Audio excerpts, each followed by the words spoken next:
Hi guys, and welcome to another Elementor WordPress video. This is Jamie from System22 and webdesignandtechtips.com. Well, in this series of videos, we're just starting now. We're going to build an e-commerce site using the default WordPress 2020 theme, and we're going to be using the free version of Elementor to sort of highlight our site. So let's get started. As you can see, I've got a fresh install of WordPress here, and like I say, it's the current version at the moment, which is the 2020 theme. If we look at here, yeah, I've got the 2020 theme activated and installed. That's the default theme at the moment. I've got 19 in there as well, just for a backup in case something happens to 2020. It's a good idea to have a little backup theme in there. But if you've got a bunch here, it's a good idea to delete them, because the less you have, it's less effort for your server to crawl through your database files to find all these things. Okay, so the first thing we want to do, seeing as we want to sell products on this site, is download the fantastic Woocommerce plugin. So let's go to plugins. Let's go to add new, and I'm going to type in Woocommerce, WWOCOMERCE, in the search box right there, and it brings it up straight away. So I'm going to go ahead and hit the install button. Once installed, I'm going to go ahead and activate. I'm going to use the regular setup with it. I'm not going to use their new one, purely because I'm used to this one. And we're in the United States here. You need to put in an address, 123.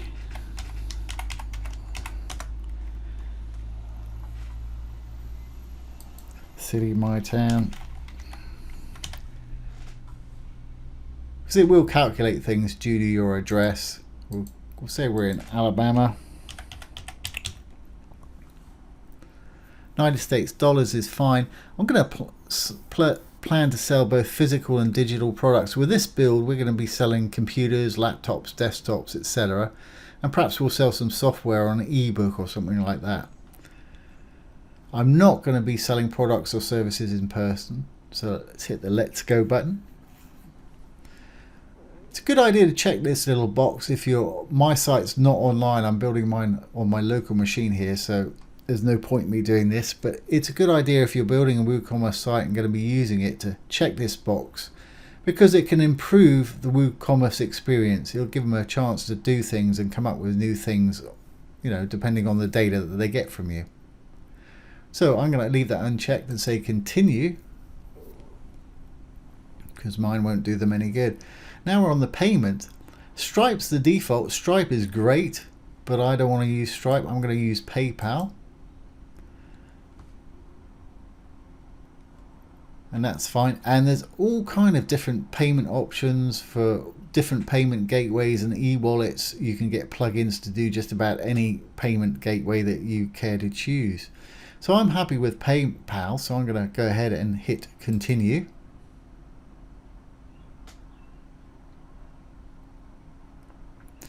Now shipping, this is great.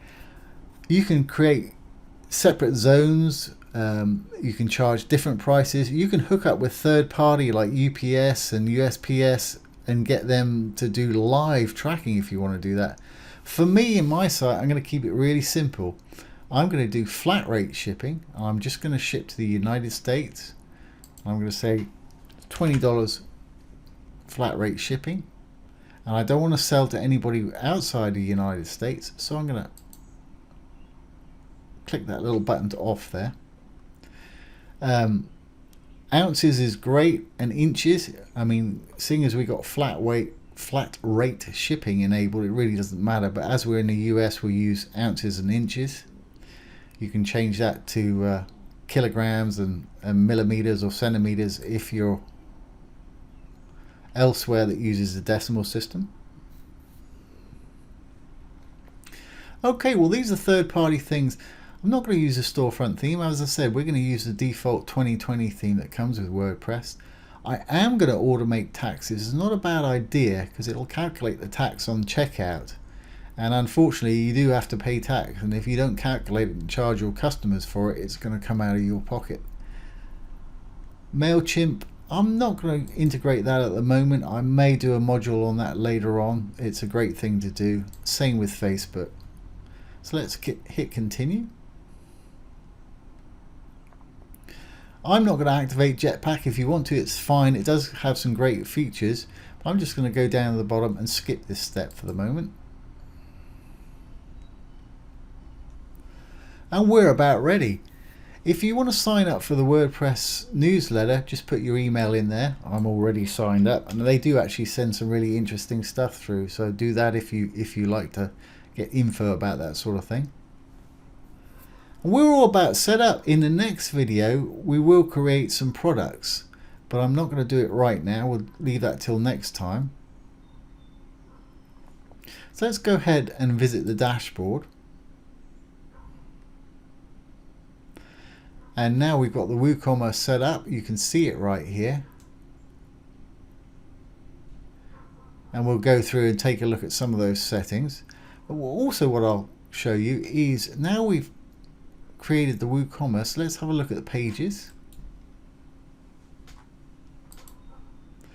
And you can see that Woocommerce has already created automatically a cart, a checkout, a my account, and a shop page for us, and we'll be dealing with those as we add more products. So let's have a quick look at the WooCommerce settings. And under general settings, you've got your address and everything that we filled out earlier on. We can enable coupons, so you can make coupons for people and give them discounts. Currency is absolutely fine there. If we move on to products, at the moment it's taking us to the default shop page for the shop. I may change that later and just do a custom one for our regular one. Add to the cart behavior. Once they've added something to the cart, you can have it redirect straight to the cart. But I'm going to leave that because if you do that, it might take them away from looking at other products and shopping. Placeholder image is if you have an image, or a product rather, that doesn't have an image, you can put an image URL, upload one to your media library and get the URL that way, and have a generic image. I'll show you how to do that in future videos. Weights we know about, measurements. You can enable reviews if you want to, or disable them here if you don't want people to review and comment on your products. Same with star ratings. Now moving on to the tax tab. Do you want prices entered with tax? No, because in the US we don't do that. In the UK or somewhere yet, you would enter it including the tax as well. And let's calculate the tax based on the shop base address.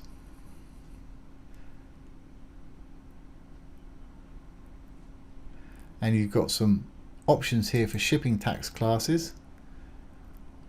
Standard, reduced rate, shipping tax based on cart items. You can round it at the bottom, so instead of if they've got 4 products under each one, it's going to calculate the tax under each one. If you round it, it'll just give them a tax value at the bottom.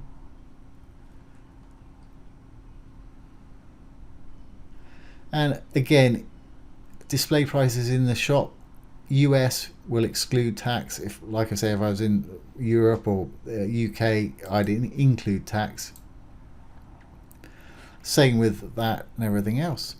So I just need to save those changes that I've made. Let's move on to the next one, which will be shipping. And again, we've created our zone, we've charged our price for it, so there's nothing else I need to do for that at this moment. Payments. Well, we've got PayPal checkout enabled, and what I'm going to do is I'm going to hit the manage button later on, and we'll test out a purchase once we've got some products with what they call PayPal Sandbox.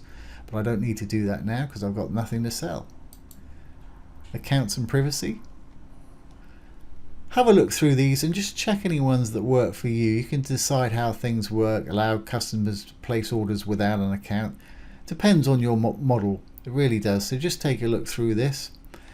They include a sort of generic privacy policy here.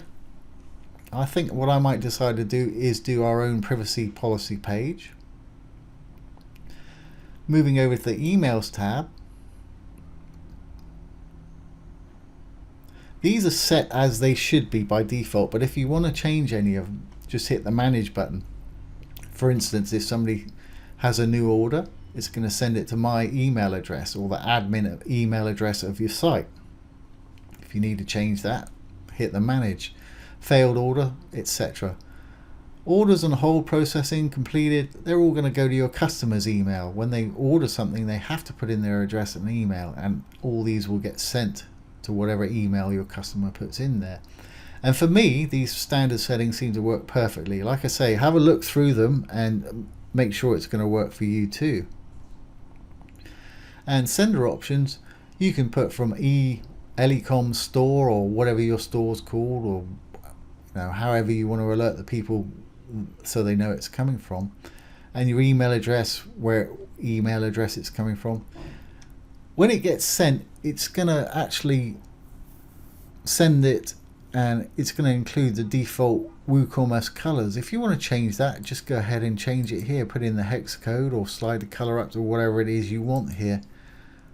And another nice thing is, in the header image, we don't have one at the moment, but we could put our logo. When we've got a logo, we'll come back here and put our header image in there. So when we send an email out, it's got the site logo on it. Okay, I don't know if I made any changes there, but we'll find out when I hit the integration button. Nope, we're fine. Now this is just for geotagging and stuff like that. For me, I don't need any of this. It's useless information for me. So I'm going to go ahead and move on to the advanced tab.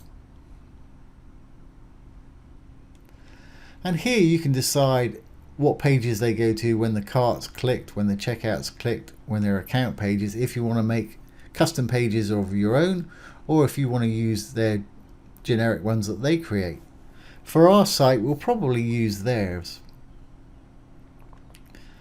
Checkout endpoints, they're sort of appended to the page URLs to handle specific actions during the checkout process. And like I say, these are the normal ones here. You can add more or you can change them depending on your situation. For me, those normal ones work absolutely perfectly. Each of them has got a little question by it. If you want to learn a little bit more, just hover over that little question mark. It'll tell you a little bit more about it. Okay, well, I think we're pretty much sorted. We're ready to go. So in the next video, what we'll do, might brand the site first, give it a logo and a favicon up here, and then start creating some products. So I hope you've enjoyed that and found it useful. Once again, this has been Jamie with System22 and webdesignandtechtips.com. Thanks for watching. Have a great day.